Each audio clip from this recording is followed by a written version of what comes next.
Hello friends, easy learning with श्रेयांशमध्ये मी श्रेयांश तुमचं स्वागत करतो. आज आपण शिकणार आहोत इयत्ता 4 मराठी पहापण. चला तर मग या व्हिडिओला स्टार्ट करूया. पहापण. मीनू म्हणते, आई मी टीव्ही पाहते, माझ्या आवडीचा कार्यक्रम लागला आहे.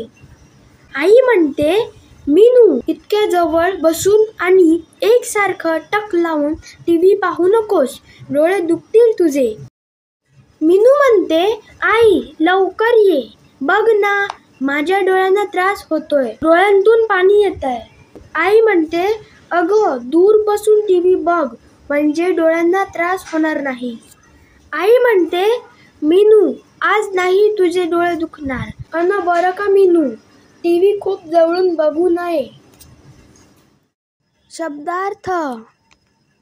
आवडीचा म्हणजे फेवरेट, कार्यक्रम म्हणजे प्रोग्राम, एकसारखं म्हणजे कंटिन्युअसली, टक लावणे म्हणजे टू गेज विदाउट ब्लिंकिंग, दुखणे म्हणजे टू पेन, लवकर ये म्हणजे कम फास्ट, त्रास म्हणजे डिस्कम्फर्टेबल, जवळून म्हणजे फ्रॉम नियर.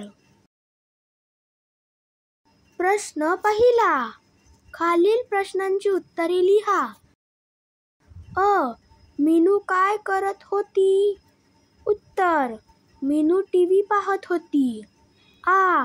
मीनूने आईला हाक का मारली? उत्तर.